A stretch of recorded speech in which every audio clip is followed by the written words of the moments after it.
Hey everyone, welcome back for another deep dive. Today we're headed to Flint, Michigan. Flint, Michigan. Yeah, we're going behind the scenes of their city council meetings from March 2024, Okay. specifically March 13th and 25th. All right. Now, I know what you might be thinking, city council meetings, right? Yeah, I can see where you'd go with that. But don't worry, we're not going to subject you to hours of zoning debates and budget approvals. We're here for the interesting stuff, the stuff that matters. Right. And these meetings, they're like little time capsules, They give us a snapshot of what life was like in Flint just 6 months ago. Exactly. What were the big issues that got people talking? What were the debates shaping the city's decisions? And even those little details, the ones that don't make headlines, but they give you a real feel for the heartbeat of the city. I like that, the heartbeat of the city.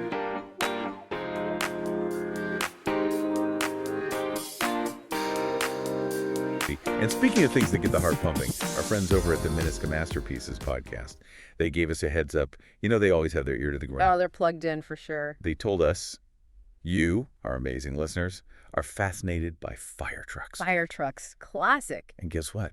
There's a whole fire truck saga unfolding in these minutes. Oh, really? All right, so this is right up our alley then. But, on a serious note, it's a great example of how decisions made at the local level, they can have these ripple effects that spread out. We often get caught up in national politics, but local government, that's where the rubber meets the road.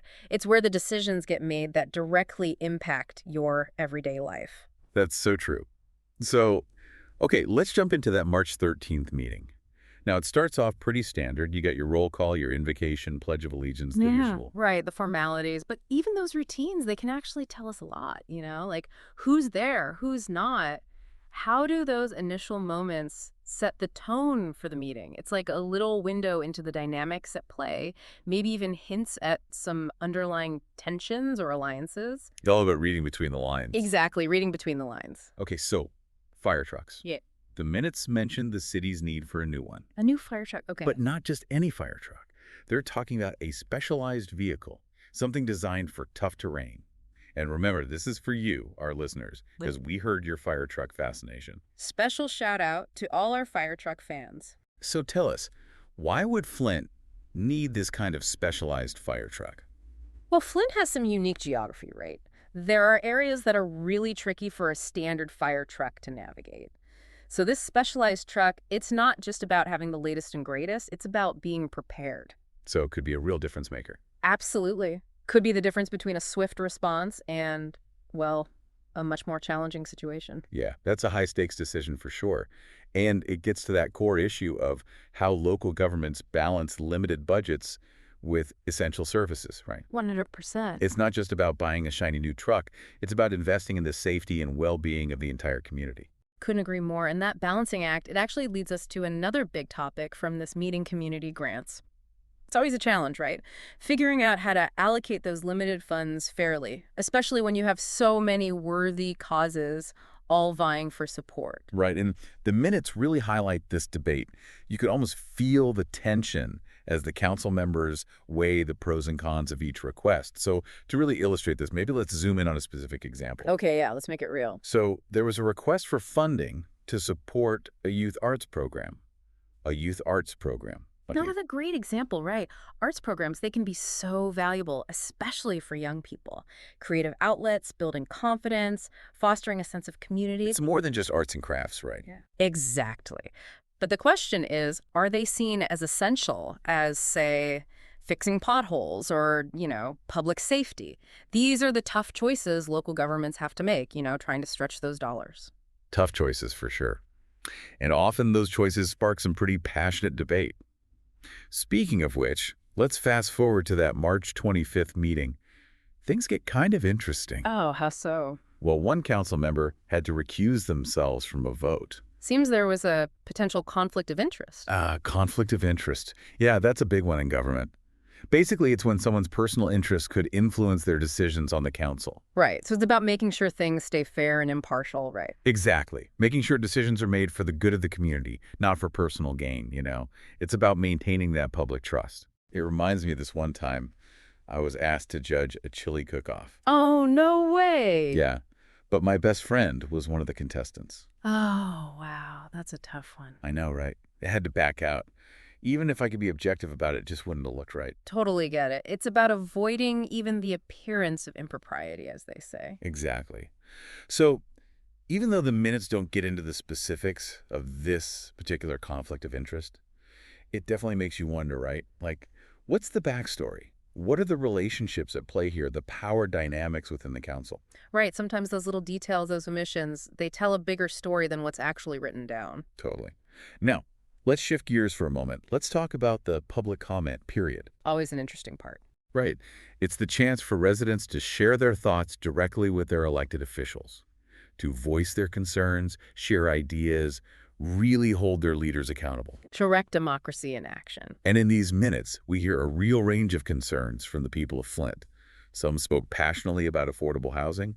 Others, they were really concerned about the condition of the roads, those everyday issues that have a real impact on their lives. Absolutely. It's a good reminder that these meetings, they're not just about abstract policies. They're about the things that affect people's daily lives, their homes, their families, their ability to get around safely. It's about real-life consequences. So true. And speaking of getting around the city, the March 25th meeting had an interesting discussion about a proposed development project. Okay, what kind of project? Seems like a local developer wants to build a new shopping center. A shopping center. Okay. Yeah, and this is where it gets kind of interesting. The minutes, they kind of hint at some differing opinions about this project. Some council members, they see it as a great opportunity for economic growth. Right, new businesses, new jobs. Exactly. But then others, they're worried about the impact on the surrounding neighborhood. Ah, so it's that classic dilemma, progress versus preservation. Exactly. On one hand, you have the potential for new businesses, jobs, a boost to the local economy. But on the other hand, you have to think about the existing residents, the environment, the character of the neighborhood. Tough balance to strike. It really is. And ultimately, it's the city council's job to weigh those competing interests, listen to all sides, and make the decision that's best for the entire community. Not an easy job. Not at all. And, while the minutes don't actually give us a resolution on this particular project, they do highlight just how complex urban planning can be. Absolutely. There's always a lot to consider. And it underscores the importance of citizen engagement in that process, too, because at the end of the day, it's the residents who have to live with the consequences of those decisions, right? 100%. And speaking of consequences, another issue that comes up in these minutes is Flint's ongoing struggle with its infrastructure, specifically its water system. Right. That's something that's been in the national spotlight for years. It has. And the minutes, they show that while progress is being made, it's clear there's still a lot of work to be done. There's this one comment from a resident during the public comment period that really stuck with me. She talks about how the water crisis, how it impacted her family's health, and just shook her trust in the local government. Wow, that's powerful. It is. It's a reminder that these infrastructure issues, they're not just about pipes and pumps. They're about people's lives, their well-being, their sense of security. It's personal. Absolutely. And it speaks to that need for transparency and accountability from those in power. The community needs to know that their concerns are being heard, that their needs are being addressed, that their leaders are working for them. Right. Rebuilding that trust is essential. Now, it's not all doom and gloom in these minutes. There are some bright spots, too. For instance, there's a resolution passed to support a local community garden initiative. Oh, I love that. Community gardens are fantastic. They are. What do you think makes them so special? Well, for one thing, they increase access to fresh, healthy food, which is huge.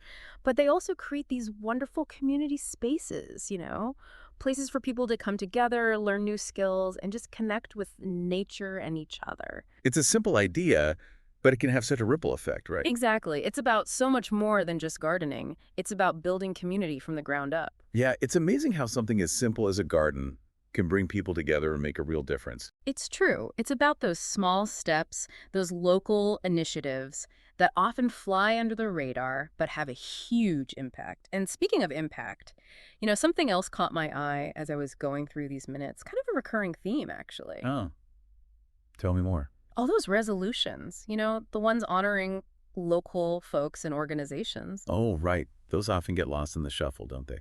But they're important. They are. And they actually say a lot about the character of a city, Like, what do they value? Who are their local heroes? Like a public expression of gratitude. Exactly. It might be a teacher who's gone above and beyond for their students, a local business celebrating a milestone anniversary, or a community group really making a difference. It's like the city council's way of saying, hey, We see you, we appreciate what you do, you make us proud. Precisely. And those gestures, even if they seem small on paper, they can mean the world to the people receiving them. Oh, absolutely.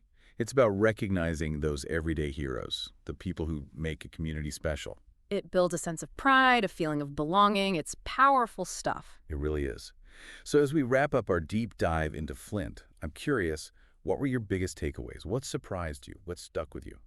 For me, it was the resilience of the people. They've been through so much, but they're still showing up, making their voices heard, fighting for their city. It's inspiring. Absolutely. And it's a good reminder that local government, it's not some abstract thing. It's about people, people's lives, their hopes, their struggles. And it's a reminder that we all have a role to play in shaping our communities. Couldn't agree more. Whether it's attending a city council meeting, volunteering your time, or just staying informed about local issues, every little bit counts. It does. So thank you, our listeners, for joining us on this deep dive into Flint, Michigan. We hope you found it as fascinating as we did. It was a pleasure, as always. And remember, we want to hear from you. What city or town should we explore next? Let us know in the comments. And don't forget to subscribe so you don't miss out on our next deep dive into the world of local government. Until next time.